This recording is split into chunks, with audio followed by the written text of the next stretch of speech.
आत्मा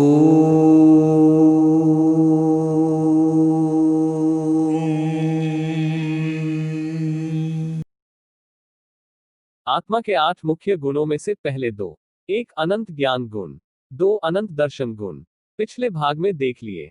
इस भाग में शेष 6 गुणों का वर्णन किया गया है। यह इस प्रकार है। 3 अनंत चरित्र गुण, यथाख्यत चरित्र गुण। 4 अनंत वीर्य गुण। 5 अनामी अरूपी गुण। 6 अगुरु लघु गुण। 7 अनंत सुख गुण, अव्याबाद सुख। 8 अक्षय स्थिति गुण। नए भाग चुक न जाए उसके लिए चैनल को सब्सक्राइब करें और घंटी आइकन पर क्लिक करें। पुराने भागों का लिंक नीचे दिया गया है। 3 अनंत चारित्र गुण, यथाख्यात चारित्र गुण। आत्मा का तीसरा गुण है अनंत चारित्र, यथाख्यात स्वरूप, रमणता रूप चारित्र, यथा अख्यात जैसा स्वरूप है वही स्वरूप में रहना। वह आत्मा का यथाख्यात चारित्र गुण है। इसे अनंत चारित्र भी कहा जाता है। जैसे गर्म करने के बाद पानी ठंडा करने से यह फिर से ठंडा हो जाता है, उसका मूल स्वभाव शीतलता में आ जाता है। इस प्रकार राग, द्वेष, क्रोध, मान, माया, लोभ, ईर्ष्या आदि आत्मा में कर्मजन्य है। ये आत्मगत गुण नहीं है, कर्मगत दोषों हैं। यह राग द्वेष आदि पूरी तरह नष्ट हो जाता है, तब वितरागता आत्मा में प्रकट होती है। यह अनंत चारित्र लक्षणों के कारण है। अब उस पूर्ण आत्मा में किसी भी प्रकार के राग द्वेष का अंश मात्र भी नहीं है, मतलब उसके मूलभूत गुणों में स्थिर हो गया ऐसा कहा जाता है। अनंत ज्ञान गुण से, जिन्होंने अनंत वस्तुओं को जाना है। अनंत दर्शन गुण से, जिन्होंने अनंत वस्तुओं को देखा है। उसका यथार्थ वर्णन करने वाला यथाख्यात चारित्र गुण है। इसलिए वीतरागी झूठ नहीं बोल सकता, क्योंकि झूठ बोलने के जो कारण थे वे सभी अब नष्ट हो गए हैं। अर्थात आत्मा अब सर्व दोषों से रहित विशुद्ध है, चारित्र स्वरूप है। इसलिए सर्वज्ञ ने जिसे जाना और देखा उसी का वर्णन करते हैं। यही कहते हैं अब आत्मा को कोई मोह, ममत्व, लालच आदि नहीं है। 4 अनंत वीर्य गुण, चौदराज लोक जितने असंख्य प्रदेशों वाला आत्मा अगर अपनी सर्वशक्ति फैलाता है तो वह भी खुद का स्वरूप चौदराज लोक जितना विशाल कर सकता है। आत्मा में इतनी असीम शक्ति है, इसीलिए आत्मा को अनंत वीर्य गुण वाला कहा जाता है। यह शक्ति के कारण ही आत्मा उपभोक्ता है। भोग्य चीजें इस दुनिया की निर्जीव चीजें हैं, और वह सबको भोगने वाला कौन है? तब केवल एक आत्मा ही सिद्ध होगा।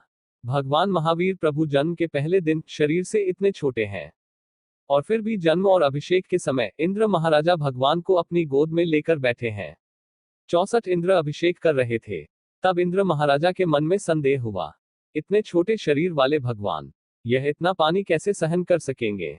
और इस संदेह का उत्तर देने के लिए प्रभु ने अपने पैर के अंगूठे मात्र से मेरु पर्वत को छुआ, और 1 लाख योजन वाला मेरु पर्वत कांप गया। इस कंपकंपी से बड़ी बड़ी शिलाएं गिरने लगी। आत्मा की अनंत वीर्य शक्ति का यह केवल एक सामान्य परिचय था। ऐसी अनंत वीर्य शक्ति के कारण ही आत्मा में कर्ता भोक्ता भाव है। 5 अनामी अरूपी गुण, वर्ण, गंध, रस, स्पर्श आदि निर्जीव के गुण हैं। निर्जीव को रूप है, और वर्ण, गंध, रस, स्पर्श आदि होने से यह आंखों के माध्यम से दिखाई देता है, कान के द्वारा सुनाई देता है, नाक के माध्यम से सूंघा जा सकता है, स्पर्शेंद्रिय से स्पर्श किया जा सकता है। लेकिन चेतन आत्मा सभी निर्जीव धर्मों से अलग है। आत्मा अनामी है, अनाकार है, अमूर्त है, निरंजन है, निराकार है। इसका कोई विशेष आकार नहीं है। वह आकार है, वह कुछ आकार का है। वह व्यवहार आत्मा के लिए नहीं है। निराकार है, अनाकार है, अनामी है। आत्मा का कोई नाम नहीं है। आकार के बिना आत्मा निराकार है। गंध रहित है, स्वाद रहित है, रस रहित है, स्पर्श रहित है, अस्पृश्य है। दूसरे शब्दों में स्पर्शेंद्रिय से भी स्पर्श नहीं किया जा सकता है। शब्द रहित है, निशब्द है, ध्वनि से भी पहचाना नहीं जा सकता है। इस अनामी गुण से भी आत्मा नामी रूपी साकार ऐसे निर्जीव पदार्थों से सर्वथा भिन्न और स्वतंत्र द्रव्य रूप में सिद्ध होता है। इसलिए अदृश्य है, दृष्टि स्वीकार्य नहीं है। 6 अगुरु लघु गुण, गुरु का अर्थ है भारी या बड़ा, लघु का अर्थ है हल्का या छोटा। भारी और हल्का वजन में मापने के व्यवहार है, और जो भारी या हल्का है वह निर्जीव पुद्गल है। आत्मा अगुरु लघु गुण धारक है, वह भारहीन है। आत्मा का कोई वजन नहीं होता है, इसलिए आत्मा को तौला या मापा नहीं जा सकता। मेरा वजन 80 किलो या 120 किलोग्राम है, इस प्रकार यह शरीर के लिए बोला जाता है। हमारे शरीर का वजन इतना है, यही कारण है कि मेरा वजन या मेरे शरीर का वजन इतना है। ऐसा व्यवहार होता है। कोई ऐसा नहीं बोलता मैं वजन 30 किलो है, ऐसा व्यवहार नहीं होता है, क्योंकि मैं आत्मा के लिए एक वाच्य शब्द है और आत्मा पूरी तरह से भारहीन गुण वाला है, तो वजन नहीं मापा जा सकता है। उसी तरह से एक और अर्थ करते हैं। गुरु का अर्थ है बड़ा और लघु का अर्थ है छोटा, और शब्दों के आगे निषेधवाची अब लगाया गया है। मतलब है जो छोटा या बड़ा नहीं है वही आत्मा है। आत्मा छोटा है या बड़ा है ऐसा व्यवहार कभी नहीं होता है, क्योंकि छोटापन या बड़ापन शरीर का उत्पादन है या कर्म का उत्पादन है, और वे निर्जीव के गुण हैं। आत्मा अगुरु लघु गुणों से संपन्न है, मतलब सभी आत्माएं समान हैं। आत्मदृष्टि से सभी आत्माएं समान हैं। 7 अनंत सुख गुण। अव्याबाद सुख। व्याबाद का अर्थ है किसी से पराजित होना। रुकावट के अर्थ में भी व्याबाद का उपयोग किया जाता है। दीवार उदाहरण के लिए एक व्याबाद रूप है। एक दीवार है जो आपको दूसरी तरफ जाने से रोकती है। यह आपको दूसरी ओर जाने से रोकती है। लेकिन आत्मा अव्याबाद गुण का धारक है।